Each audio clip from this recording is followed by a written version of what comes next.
Nate's come out with another awesome tool for the swimming community. It's called Swimnerd Live, and it allows the data and times from your actual scoreboard to be broadcast and viewed in real time on any smart TV, phone, or other device. It has all the information you're looking for: event, heat, lane, name of swimmer, times and places. One click on any device and they're watching your swim meet live in real time. Go to swimpractice.com to learn more.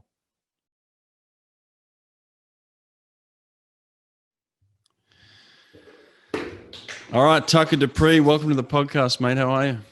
I'm doing well. How are you, Brett Hawke? I'm good, buddy. I'm good.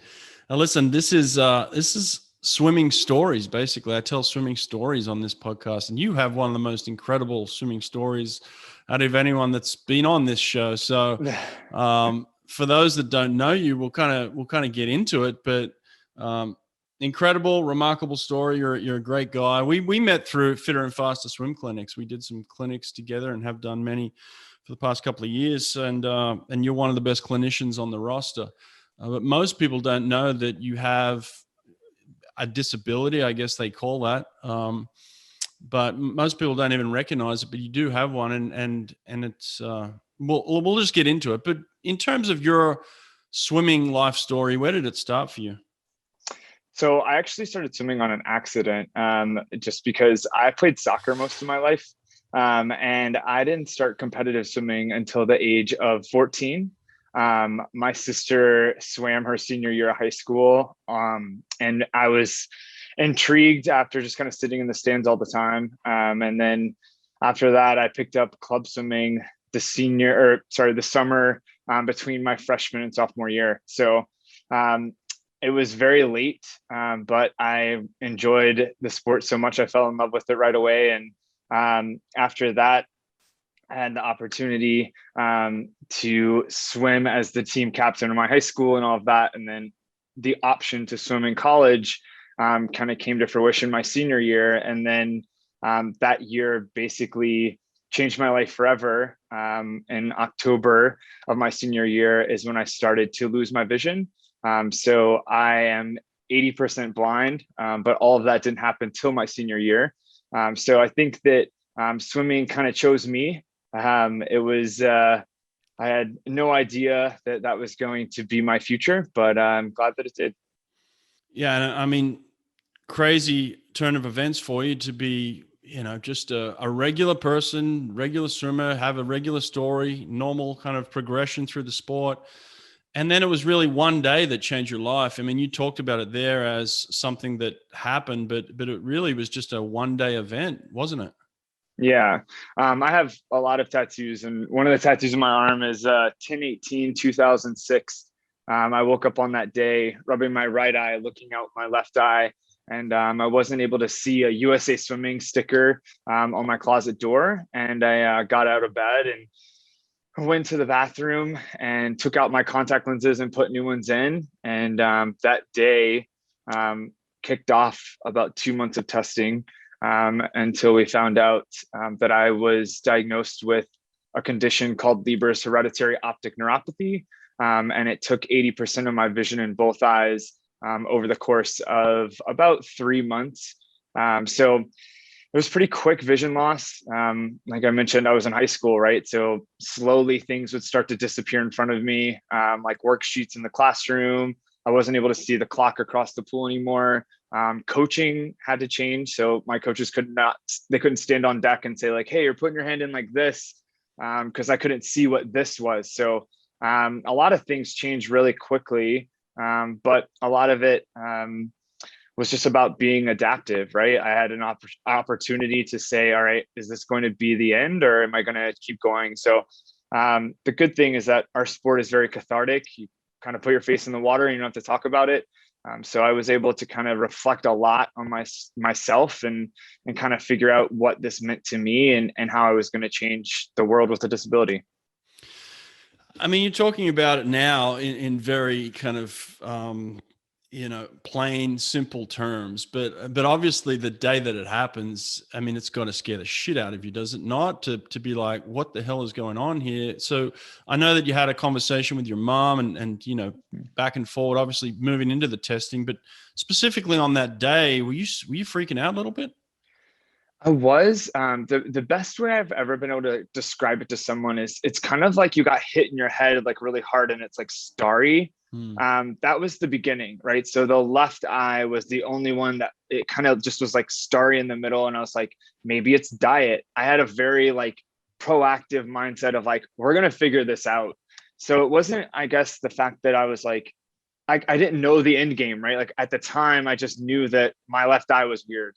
So it kicked off testing, but at the same time, it was more of they're going to figure it out. Like I had this mental, like just tug of war in my head of like, is it happening? Is it not happening? And it just really kind of, it was very fast paced. So I think that it wasn't painful as well. I think that contributed to a lot of the, oh, it's going to be something simple, right? We're just going to figure it out and move on. So I would say those are the pieces that really kept me kind of on track, if you will, of I just thought that we were going to figure it out and we knew what was going to happen. But little did I know that I had a very rare condition that they had no idea what was going to happen. So it was a lot of testing, but the freak out really happened, I would say, when my right eye started to go bad as well, because it didn't happen at the same time. So I would say that right eye happening, losing vision in that eye is when I was like, shit, all right, this is real, right? Like this is, I had to give up my driver's license, which I was in North Carolina. That's your independence in high school, right? Like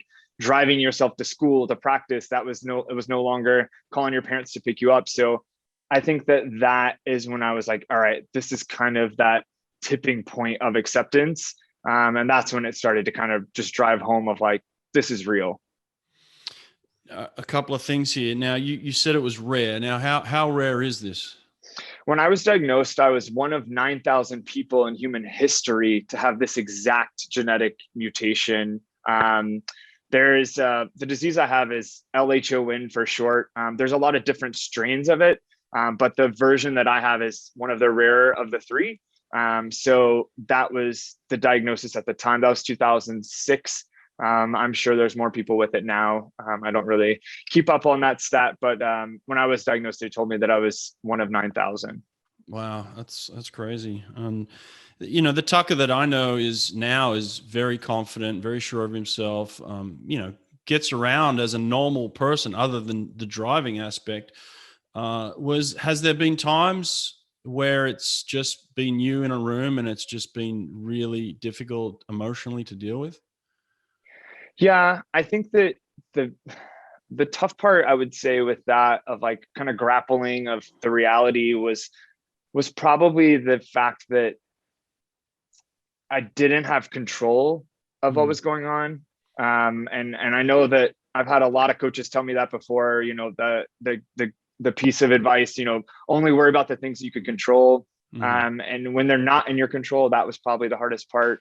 But it all happened without, me being able to say anything other than, okay, this is it. There's no treatment. There's nothing outside of prepare for the worst and kind of hope for the best. That was really the mantra that was going on in my head. But I had a really great swim coach at the time. Her name is Janine Carpenter. She sat down when this was all going on and she said I had a choice. I could sit around and pick the easy choice of this is depressing and make that become like a woe is me moment, or I could do the right thing and leave a legacy. And that's what she kind of said to me at the beginning when I sat down with her to say like, hey, I'm losing my vision. That's why I've been out of practice for a couple of weeks because I was in and out, just going to doctor's appointments all the time. And when we finally figured it out, I had to sit down with her and tell her this is what's going on. And thankfully my parents were very supportive and saying like, whatever he needs, like he needs to go to the pool, he needs to go to practice. Like we're here to help with that piece. And the great thing is that the sport of swimming let me continue, even though I was becoming this blind swimmer, if you will. So I think that just kind of all of it at once really tested me and my network really, and who I was as a person, and relying on my friends in the pool to tell me, when are we leaving? If I was leading a lane, or, what time did I just go? Because I couldn't see those things. Yeah. Now, you have described it to me in terms of what you can see. I remember you saying, if you roll up your fist, describe to me how it, what your vision looks like right now. Yeah. So if I look directly like into the camera, or if I look directly at someone, it's basically like a black hole. So it's the reverse of tunnel vision. And a lot of, at the Fitter Faster clinics that I coach, I always tell the kids, like, if you ball up your fists and put them in front of your eyes and kind of look past your hands, that's what I see. I can still see in color. It's just kind of all out of my periphery.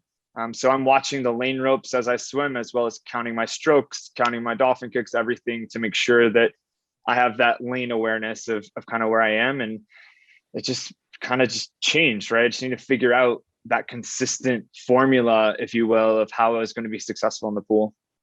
Is it normal for it to stay like that for the rest of your life, or is it something that is degenerative over time? So it's interesting, because some of the research that I've read about this condition is some people actually get vision back. Our bodies are made to heal themselves, right? So if the atrophy that I have in my optic nerve right now, there is a possibility of gaining some of that vision back down the road. But also, the older I get, there's that other side of the fence of it could go the other way and I could lose more vision. But thankfully, I've been able to really live my life through accessible technology. My computer reads to me, my phone reads to me, which takes a lot of that stress off of my eyes of being really close to a computer, or having to, strain my eyes, if you will. So thankfully, those things are in place. If this would have happened, 30 years ago, I might not have that opportunity. So I would say, just from the adaptability of just all the resources out there, it doesn't really scare me. But as of my last eye appointment last year, my vision has been sustained at the same amount of that field of vision for about 3 or 4 years. So it's plateaued. I haven't lost any vision in quite some time, which is great, knock on wood. But it could possibly happen. Now, the great thing about this is it wasn't necessarily the end of your swimming career. This was kind of the beginning, and this is where it blossomed for you, and this is where it really took off. You end up becoming a Paralympic swimmer and going on to multiple games where you represent the US and win medals. So let's talk about that. Where did that evolve from in terms of becoming a Paralympic swimmer? Yeah, so in that time of me losing my vision, I had the opportunity to go to a place called the Governor Moorhead School for the Blind. And the purpose of that was, I was going on the weekends to learn, what technologies are out there to kind of just fill that void of missing my vision. And word kind of got around that I was an athlete. And somebody asked me if I had heard about the Paralympics. And mind you, this is 2007. So Paralympics were not even close to where they have come from at that time. And I was like, yeah, I'm swimming. And they're like, well, you should meet this other athlete named Elexis Gillette. And I was like, okay, what does he do? And they're like, oh, he's a blind runner. And I was like, what? And they're like, yeah, he runs track. And I was like, how the hell do you run track if you're completely blind? Like, I had never heard of this before, because I had this vision in my head of like people running all over the tracks, not staying in their lanes. And I'm like, what? And they're like, no, he has a guide runner and he runs beside someone, and he's counting, or they have a communication where their hands are interlaced by a shoestring behind the backs of their hands. So their hands are synced up as they're running. And I was like, okay, that's pretty impressive. I'm like, well, how do I get involved in this? And so I linked up with Lex and found out about the Paralympics. And what a lot of people ask too is, in the Paralympics, you race against people that have the same disability. So I'm not going to swim against someone missing a hand or an arm or a leg or both. So we get classified. So I had to get classified first, so that the playing field is fair. And then after I had my classification, they were like, you could go compete at a Paralympic meet. And my swim coach, Janine, and I got on an airplane. We flew to Canada, and I competed at my first Paralympic meet. And every time I dove in, I was breaking American records that were like 30 years old. And I was like, this is crazy. Like I went from not knowing what Paralympics were to the fastest blind swimmer in the United States, like overnight. So it kind of came very quickly as well. And then the next year is 2008. So it was a very fast learning curve of how do I, what do trials look like? What does the selection process look like? Because the United States Paralympic swim team is picked a lot differently than the Olympic team. Paralympics and swimming is actually picked off of the world rankings, not the United States rankings. So you could be first in every event at trials and not go to the games because they want to make sure that you're within that top percentile that's basically going to win a medal for the United States. So it kind of just turned into, hello, here's the Paralympics. You're kick-ass blind swimmer. Let's see what we can do with it. And Beijing was my first games. So wow, that's awesome. Is it hard to find events like meets for Paralympic athletes? Absolutely. I think that a lot of that struggle comes from I would say the education as well as the understanding of like the rules, because there are different rules, right? So if you're an athlete missing a hand, how do you finish in breaststroke? Because there's a two-hand touch, right? So like things like that your normal referees at majority LSCs probably would be like, I don't know what to do with that, So I think that having an adaptive like education and also like finding that ability of getting in to just having the qualifying times and all of that is a movement. And so I would say that the more Paralympic athletes that come out and kind of come into those environments are going to help with that movement. But I do think that it's very common that you see a lot of Paralympians training, on club teams that, might be with the 11 and unders when they're 18 years old, because that's the only, times they can keep up with in practice. So how do they go to a senior championship if they don't even have the MQS or something like that? So I would say it really gets tough as an athlete with a disability to try and race on the able-bodied side, as well as a lot of the referees knowing like how to accommodate their needs. So it's definitely coming along, especially from when it started in 2007, but it's going to still take some time, especially in the United States. Now, talk to me about your Beijing experience. You do qualify for the Paralympics, after being diagnosed a couple of years earlier. And so what was that experience like? I was a kid. I think that being 19 years old and showing up to the water cube and swimming in front of, 20,000 people, it was a very big learning experience for me. But also I was very naive. I went in with like very low expectation of, I'm just so glad that I get to be here. I was top 8 in every finish that every race that I swam. And I think that it just took some time. I swam a 6 event program. I was still swimming the 2 IM, the 400 free, the 100 free, the 50 free, 100 back, 100 fly. And I think that's a lot to attribute to, I was swimming on a club team where I was like, you have to swim all the events. And if you swim all the events, I wasn't really a specialist yet. So Beijing was just getting my foot wet, no pun intended.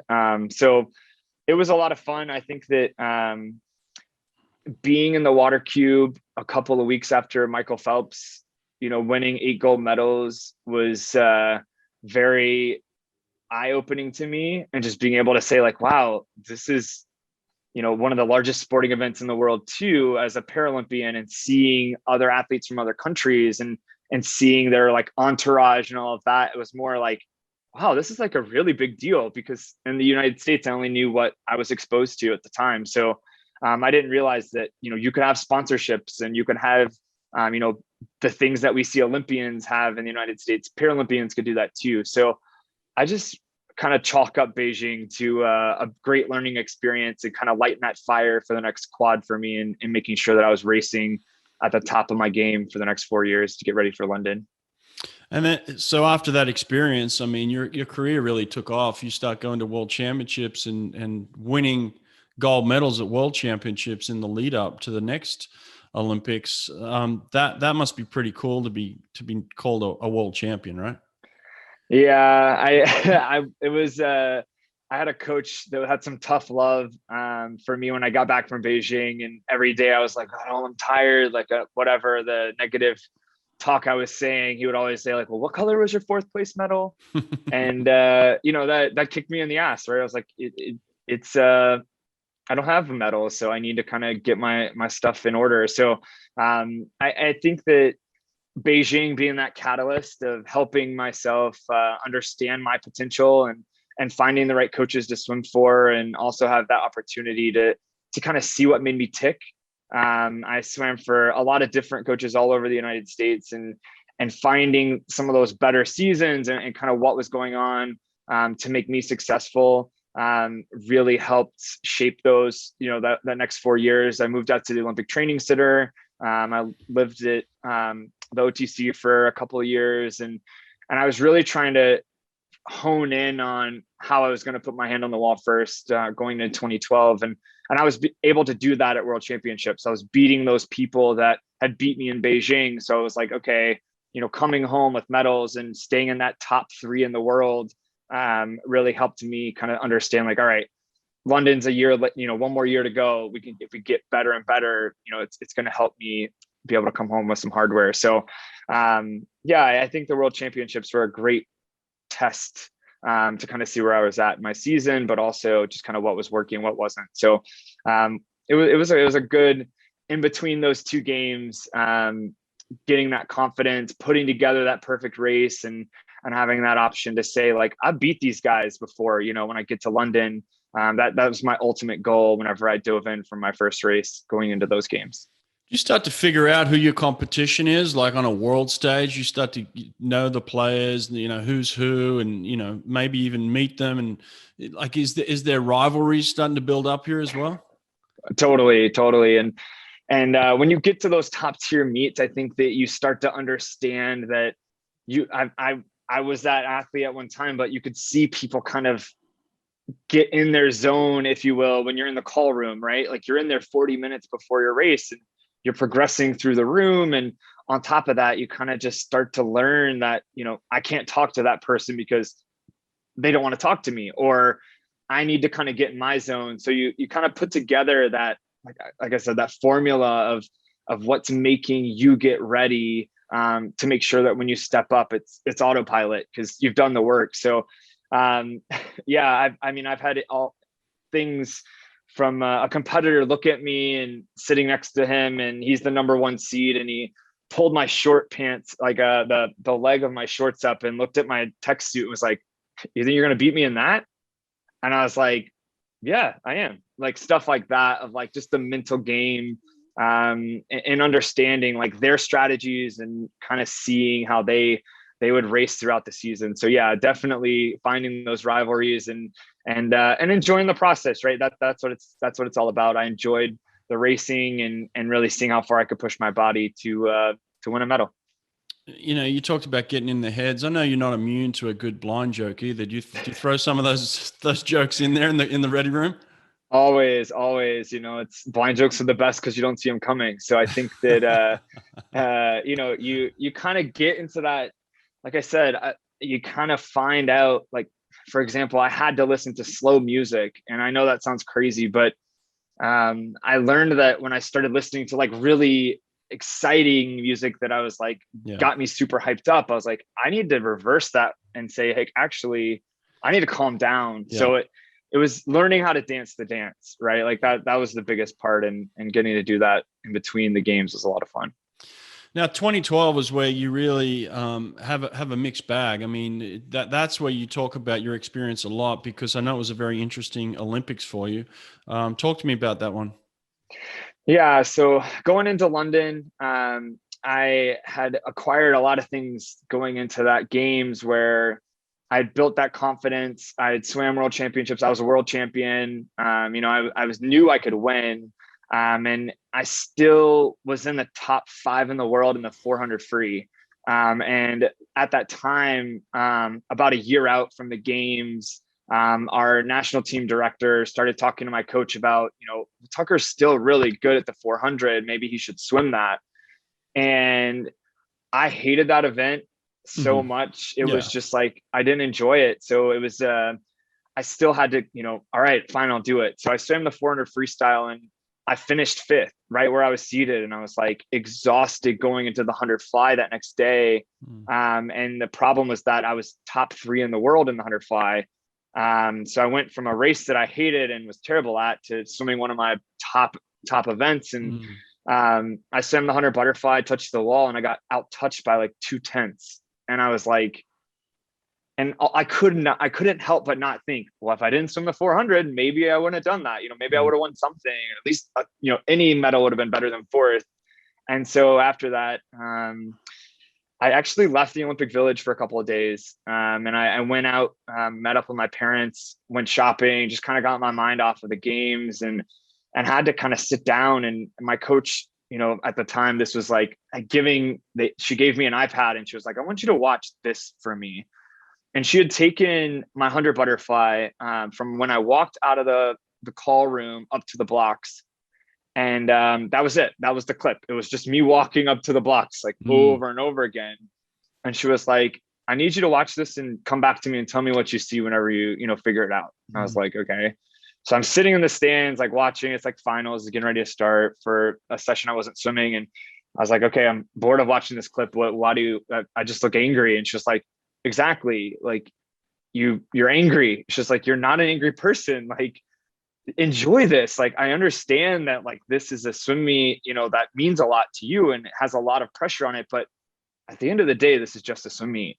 And I was like, yeah, you're right. It literally was like that light switched in my head. And I was like, I need to have fun. Like, that's why I'm here. And so I swam the 100 freestyle and finished that race, winning a bronze medal. And when I won that medal, I remember getting out of the pool and I walked around over to the area where the guy was like holding like the bin of like all my clothes. And I walked up to him and I was like, man, I bet you never met someone so excited to win a bronze medal before. And the guy looked at me and he was like, the Italian guy before, he was pretty excited. I was like, true. So I think that it finally breaking through that glass ceiling and having that opportunity to understand like, okay, like this is just a swim meet was something that I was like, all right, you know what, I just kind of got to make sure I leave it all in the pool and not have that anger when I walk out and just enjoy the ride because all the hard work was done. And it's time to showcase all of that whenever you go to the game. So after that, I swam the 100 backstroke, won a silver medal in the 100 backstroke, and then I won a bronze medal in the 50 freestyle. So it was a lot of fun to kind of get on the podium and be a part of the team and contributing to the team's medal count and having that opportunity to win some medals for Team USA. Yeah, but it's a great message too, like I think it doesn't matter who you are. We've all had those moments where we're putting a lot of pressure on ourselves. We may swim an event we don't want to swim. Things aren't going our way. It just seems like we're not in the right headspace. And then someone points out, hey, this isn't you, pull it back in. And all of a sudden everything changes for you and you end up having a great meet and swimming really fast and winning medals. So that message really pertains to all of us. Yeah. And I think that it takes riding the ride, I guess, if you will, to understand that, right? Like, I feel like you've got to be in that environment and also it's got to click. I think that I've told a lot, like you can say that to people like, oh, it's this easy, or you just got to do this. And I think that it's like, you've got to find that formula of what's going to work for you or I used to explain this to some other kids is like, it's like shooting a free throw in the NBA. When you see someone shoot a free throw, like they have a formula. It's like, I'm going to bounce the ball twice. I'm going to check it, bounce it again and shoot it. That might not be the same formula that the next person steps up to the free throw line to do, but it works for them. And I think that's where swim meets that might not be the championship meet is the best opportunity to try some of those things out of like, all right, I had a bad race. Why? Maybe it was the technical side of it, but what was I thinking or where was my head during that race? And really getting that opportunity to find what's going to help you kind of be at ease or what makes you, shoot that perfect free throw. And so after that experience, you decide to go another 4 years, right? You're sucking for punishment. I did. I signed up myself for 4 more years, and I swam in Rio, which was a lot of fun as well. Being more of a veteran on the team and having that option to know what to expect really helped me kind of say like, all right, I understand when I'm in the call room, Maxime Varoxa, who's going to win the 50 free, probably, like sitting next to him, like he's going to probably pick on somebody and like do his thing. And it's like, you just kind of understand the process a lot more. And Rio was a lot of fun. I wouldn't have done it any other way. I enjoyed Rio a lot. I won a bronze medal in the 100 backstroke, and being able to leave that games knowing that that was the last games I would go to. I remember going up into the stands afterwards and looking down into the arena, and I cried, like thinking like I'll never get to go down there and be in the lights again, and everyone's like screaming for you. So it was a bittersweet departure, but also I know I did everything I could to leave it all in the pool and build a lot of phenomenal relationships, and have an opportunity to have friends all around the world, and really just enjoy and immerse myself in the whole experience. What's it like to be part of a Paralympic swim team? There are so many different, challenges for different people. You've got your challenge. The person next to you has something completely different. But I guess at that point in Rio, you were able to be a mentor to a lot of young kids who maybe just be attending their first Olympics, and talk them through some of your experiences as well, right? Definitely. And I think that that's something that really, like looking back on my sporting career, made me realize that people with disabilities are people. And that's something that I've really tried to use as like my platform as someone with a disability, is that I want to be treated the same way that you would treat an able-bodied swimmer or anyone in public. I don't want special treatment. I don't want somebody to think like, oh, I feel so bad for him. Like, yeah, I don't. Is that like, the way they all feel as well? No, I think that it depends on how new they might be, just because like they kind of have that green about them. It's like, oh, wow, like this is a huge pool and you get all these free clothes, and you kind of get, it kind of hits you with shock.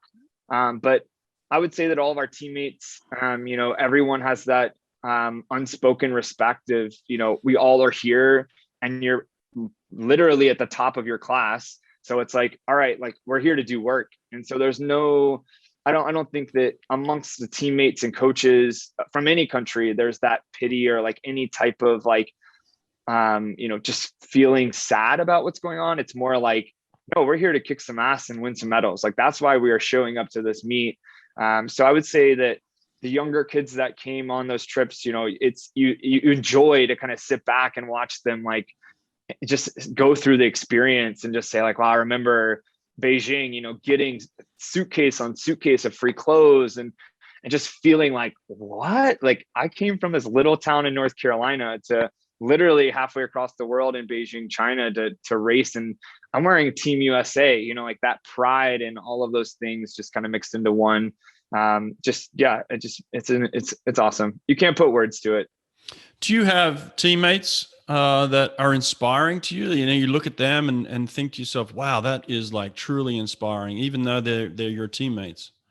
Definitely. I would say, especially from other sports, I think that seeing some other, being at the Olympics, this too, like you get to go see other sports, right? On an off day, like go to a track event, or there's sports in the Paralympics that aren't in the Olympics, like goalball, which is a sport that's only for blind people, which is like a form of soccer where like the ball has a bell in it and everyone is completely blindfolded. And to go to an event like that where you can't cheer because the blind people on the court are trying to listen for a ball, right? Like totally like blows your mind, or seeing Elexis Gillette, the guy I spoke about before, like win a silver medal in the long jump, completely blind, like running as fast as you can and then jumping and not being able to see at all. And he explains long jump as completely blind is like running down a hallway with the lights off and then jumping as far as you can. Wow. And he has like a guide runner basically that claps, and he runs towards that clap. And then when it's time to jump, his clap his guide runner will step to the side, and then Lex jumps. I mean, like adaptive things like that I think people just don't understand and really get about the Paralympics, that you're like, wow, I wouldn't even want to try it, let alone like compete in that world. So I think that just seeing other athletes do their sport and see that, they've practiced their whole life, doing something with a disability is so surreal. And just seeing and having, like I said, that respect of like, wow, you don't have any arms, but you're going to go shoot a bow and arrow, like Matt Studsman. I mean, that kind of stuff where you're like, and he's the nicest guy. Like, well, what do you do to someone that doesn't have any arms when you go to meet them? You don't, hey, nice to meet you, Matt. Like, he's so light about it. He'll like pound it. He'll like put his shoulder up and you like, fist bump his shoulder, like stuff like that, where I'm like, I don't know what to do when I meet you. Like stuff like that just really helps, break your mind out of like normal and seeing them do their sport and do it very well and at the top of the world is a great experience. And I hope everyone can go see the Paralympics in some point of their life, because it'll definitely change your life. Well, it really does go to show the limitations we put on ourselves, and then sometimes when I'm having a bad day, I think of you, and I think to myself, like, and you don't feel sorry for yourself by any means, trust me. But you think of people who do have disabilities, you think to yourself, like, what am I complaining about? I've got everything I could possibly need. Is it frustrating for you sometimes to hear able-bodied people complain? I think it's normal. I think it's okay. I think that it's just one of those things. I mean, I have those days, right? Like I have some days where I'm like, oh my gosh, like why? Like nothing is clicking today. Right. And I think that, it's easy to kind of go into that headspace of like, all right, like I hate this or this practice, whatever. And I think that you just kind of sit down and say like, that crossroads that you're out of, it's easy to have that mind space or that headspace of like, I'm mad, I'm upset, I can't do this. Or you can do the right thing and say like, all right, let's have a pause, let's step back and let's change that and do it the right way. It's just like a dilemma we all have. But I do look at the other people and I'm like, I can't imagine what it would be like to live my whole life without arms, or I can't imagine. And I probably said that if you were to talk to 16-year-old me before I lost my vision and said like, I want you to imagine what it's like to be blind, I would probably be like, you're crazy. Why would I do that? Yeah. Right. Like, but now that I have it, I'm like, well, I live it every day. So you just kind of adapt. Yeah. You adapt to it. Exactly. Yeah. I like that word. Well, what are you doing these days? I know that you're pretty high up in a certain company. Talk to me about that. Yeah. So, I work at BP, the gas company, and I actually am moving to a new role. And I'm going to help BP become one of the most accessible energy companies in the world. So I am currently in a marketing position. I work in social media, and I help do a lot of digital marketing pieces at BP. But I'm moving to a role to help us become more accessible, to have more people at our company have the opportunity to work at BP with a disability. So it's really near and dear to my heart. And I'm really excited that our leadership team has believed in me and they know that I can do that. And I'm really pumped to kind of start that new journey in July and take on the world of accessibility and helping more people like myself come into our company. That's super cool, man. You have a great story. You lead a great life. And I love working with you at Fitter and Faster clinics. It frustrates me sometimes when people see that there's going to be a blind swimmer leading a clinic and they think to themselves, how is this possible? And then we get the reviews back after the clinic and they say, oh, Tucker's the best teacher we've ever had. I mean, it's just incredible. I mean, you do, when you're at a clinic, you can see people out the corners of your eyes and you can pick up on technique better than I can pick up on it sometimes. You'll spot something and I'll be like, damn, Tucker, that's, so you've just found a way to see the things you need to see, I guess. Yeah. And I think that I always tell people at the beginning of like my introduction at Fitter Faster, after I explain that I'm blind, I always joke around and I'm like, it's okay, parents, you didn't waste your money. I can still see everyone. Your kids will still get the same amount of attention as I normally would. I think that it's great to have that opportunity for kids to see like someone with a disability too, of like, whoa, like he can't see, like you said, like I was complaining about not going to practice yesterday because I was tired, or, you know, my shoulder hurt. And then this guy, I had all those things too, right? Like I wasn't immune to those things. I had shoulder pain, body pain, but I still had to check my disability at the door every practice, every swim meet, every time I came into the pool. And that's the best thing about our sport, is that it's an even playing field. And I enjoy having the opportunity to take all this knowledge of swimming and give it back to our community, and just really show people that, like, I'm a person with a disability. Even in that sentence, the word person comes first, and treat me like that. And I'm going to give you all of my attention and make sure that you have a great swimming experience with us at Fitter and Faster. And the other one of the most impressive things about you is, what's your best time in the 50 free? Oh man. Short course, I think it was like 19 and some change. And then long course was like 22.9, 23 low. Yeah. I mean, you're a 22-second 50 freestyler, a blind 50 freestyler. There's people that would kill for that sort of speed who have two able eyes, you know? So, I mean, you can really go I've seen you go at the top end, man. You can really turn it on. So it's impressive to see. So, mate, I loved catching up with you today. I appreciate sharing your story. It's an honor. I finally made the Brett Hawke podcast. You did, man. You did. Inside with Brett Hawke, Tucker Dupree. Thanks for being here, mate. Thanks for having me. See you, buddy. See ya.